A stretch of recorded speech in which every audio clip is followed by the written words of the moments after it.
नमस्कार मित्रांनो, मी उदय लाड पुन्हा एकदा स्वागत करतो आपल्या सर्वांचा आवडत्या युट्यूब चॅनल शेती मित्र वर व्हिडिओ पाहणाऱ्या प्रत्येक शेतकरी मित्राच्या आणि कास्तकार बांधवाच्या आजच्या व्हिडिओ मध्ये मनापासून खूप खूप स्वागत। मित्रांनो, थंबनेल पाहितलं, टायटल वाचलं हो मित्रांनो, सामान्य सोयाबीन उत्पादक कास्तकार बांधवांचा सर्वात महत्त्वाचा सवाल की अखेर सोयाबीनच्या पिकामध्ये कधी करायला पाहिजे कोरायझन या कीटकनाशकाचा वापर, ज्यामुळे आपल्या पिकावरील संपूर्ण कीड 100% होणार या ठिकाणी नष्ट हो मित्रांनो, हा सध्याच्या कंडिशनचा सर्वात महत्त्वाचा सवाल आहे की अखेर कधी करावा सोयाबीनच्या पिकामध्ये कोरायझन या कीटकनाशकाचा वापर, ज्यामुळे सोयाबीनच्या पिकातील कीड आता 100% होणार या ठिकाणी नष्ट। या प्रश्नाचा अचूक उत्तर जाणून घेण्यासाठी आता आपण सर्वांनी हा व्हिडिओ सुरुवातीपासून शेवटपर्यंत या ठिकाणी पाहावा। व्हिडिओ शेवटपर्यंत पाहत असताना जर हा व्हिडिओ आपल्या सर्वांना मनापासून आवडला तर जरूर या व्हिडिओला या ठिकाणी लाईक करा। जास्तीत जास्त कास्तकार बांधवांपर्यंत हा व्हिडिओ पाठविण्यासाठी या व्हिडिओला या ठिकाणी जरूर शेअर करा। सबस्क्राइब करून जरूर नोटिफिकेशन बेलला ऑल करा, यामुळे येणारा प्रत्येक व्हिडिओ हा आपणास या ठिकाणी मिळत राहतो।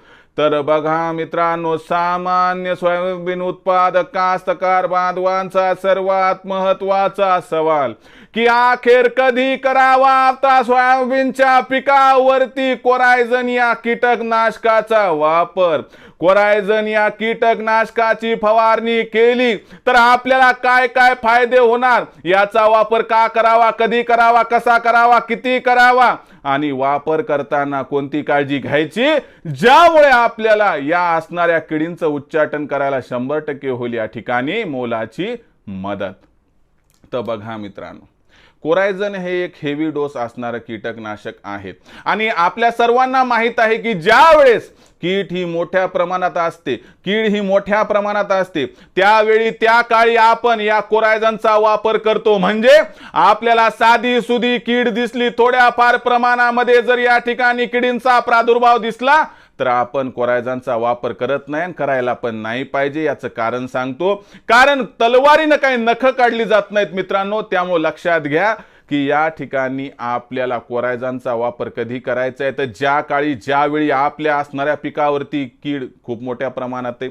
दुसरी महत्त्वाची गोष्ट म्हणजे जेव्हा आपलं सोयाबीनचं पीक हे 50 दिवसाच्या वर गेले आणि त्याला फुलं लागायला सुरू झाली आहेत, अशा परिस्थितीमध्ये आपल्या पिकामध्ये 100% आपल्याला कोरायझन या कीटकनाशकाचा वापर करायचा आहे। म्हणजे लक्षात घ्या की कीड खूप जास्त पडली असली तेव्हा वापर करायचा आहे। दुसरी गोष्ट की जेव्हा फुलं लागण्याची अवस्था किंवा फुलं लागाय सुरू झाले तर तेव्हा एक आपल्याला कोरायझनचा वापर करायचा आहे। आणि जर कोरायझनची फवारणी फुलं लागल्यानंतर अमावस्येच्या 2 दिवस अगोदर किंवा 2 दिवस नंतर झाली तर तुम्हाला सांगतो एक बऱ्यापैकी किडींची बॅच आपण नेस्तनाबूत करू शकतो, ज्यामुळे मित्रांनो आपण सोयाबीनचं भरघोस उत्पादन सुद्धा मिळवू शकतो।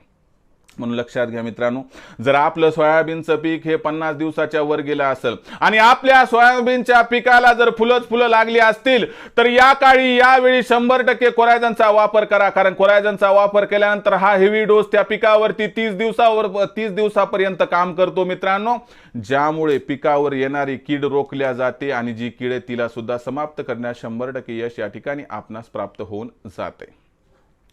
तर याचा डोस सांगतो आता। 15 लिटरचा पंप असेल तर त्याला आपल्याला 6 ml मिक्स करायचे। याच्यासोबत आपण कोणतंही त्या ठिकाणी बुरशीनाशक वापरू शकता, टॉनिक वापरू शकता, कोणतेही विद्राव्य खत 1261 घ्या, 05234 घ्या किंवा आपण या ठिकाणी 1919 किंवा 00 कोणतंही या ठिकाणी विद्राव्य खत वापरू शकता, काही बंधन या ठिकाणी नाही। तर मित्रांनो, हे होतं तुमच्या प्रश्नाचं उत्तर की बाबा सोयाबीनवर आपल्याला कोरायझनचा वापर कधी करायचा आहे आणि याचे फायदे काय होणार ते हे तुम्हाला समजावून सांगितले मित्रांनो। व्हिडिओ आवडला आवडला असेल लाईक करा, सामान्य कास्तकार बांधवापर्यंत पाठवण्यासाठी शेअर करा, सबस्क्राईब करून जरूर नोटिफिकेशन बेल ऑल करा, यामुळे येणारा प्रत्येक व्हिडिओ हा आपणास या ठिकाणी मिळत राहतो. तर मित्रांनो, अशाच एका नवीन व्हिडिओसह मी आपला मित्र उदय लाड आपल्या सर्वांचे आवडते यूट्यूब चॅनल शेती मित्रावर मिळत राहील. तोपर्यंत माझ्या प्रत्येक शेतकरी मित्राचे आणि कास्तकार बांधवाचे आजच्या व्हिडिओमध्ये मनापासून पुन्हा एकदा खूप खूप आभार.